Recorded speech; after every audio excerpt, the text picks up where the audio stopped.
വരട്ടാ വരട്ടാ.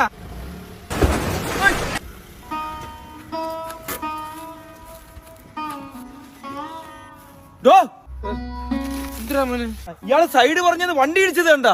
മോനെ നിന്റെ വണ്ടി നിനക്ക് സൂക്ഷിച്ചൂടെ? എനിക്ക് ഇയാള് വരാൻ പറഞ്ഞോണ്ടല്ലേ ഞാൻ ബേക്കിലോട്ട് വന്നത്. അങ്ങനെ വരാൻ പറഞ്ഞാ വരാൻ വേണ്ടി നിൽക്കുന്നവനാണോടാ മോനെ നീ? ഞാൻ വരൂടോ. എന്നാ കുറച്ചേരം വന്ന് മാമന്റെ തോളി വന്നിരുന്നാണ്. ബാ വന്നിരി.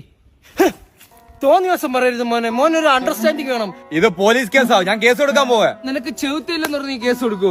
അനിയാ പോ. എവിടെ പോണ്? വണ്ടി കൊണ്ട് ഇടിച്ചിട്ട് എന്റെ തലയിലാക്കുന്നു. ചേട്ടാ നാളെ ടെസ്റ്റ് ചെയ്യട്ടാ. റിവേഴ്സ് സൈഡ് എടെന്ന് പറഞ്ഞ് വണ്ടി ഇടിച്ചിട്ട് ഇയാളെ കൈ ഒഴിയുന്നു. എന്റെ പുതിയ ടൂറിസ്റ്റ് ബസ്സാണ് ഇവ ഇങ്ങനെ കാണിച്ച് ഒരു ട്രാൻസ്ഫോമർ കൊണ്ട് ഇടിച്ച് കയറ്റി കൊടുത്തത്. ഇതെല്ലാം കൂടെ ആര് തരും? ഇത്രയും വലിയ ബസ്സുള്ള ഒരുത്തനല്ലേ, അവനൊരു കിളിയെ വെച്ചൂടെ?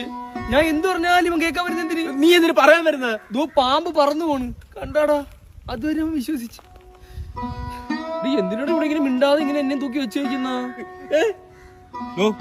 താനിത് പാർക്ക് കൈ കാണിക്കുന്ന ഒരു കാറിന് ഒരു സ്ഥലമില്ല. ഇയാളെ കൈ ഒന്ന് ഒതുക്കി വെച്ചിട്ടാ ഇങ്ങോട്ട്. ഇയാളെ മുഖം കൊണ്ട് എന്തിനാണോ കാണിക്കുന്നത്? അനിയ നമുക്ക് ഇവിടെ പോയി, അല്ലെങ്കിൽ ശരിയാവൂല. ഇത് സംഭവം നമ്മളെ കൈ നിൽക്കൂല. എന്നാ ഉള്ളതും കിട്ടിക്കൊണ്ട് പോണ. ഒന്ന് റെയിൽവേ സ്റ്റേഷനിൽ ട്രെയിനിന്റെ ബാക്ക് ഒന്ന് പറഞ്ഞു കൊടുക്കാൻ. ആള് ഫ്രണ്ട് ഇരുന്നോണ്ട് എങ്ങനെ കാണുന്ന പിറകെ ഭയങ്കര ബുദ്ധിമുട്ടാണത്.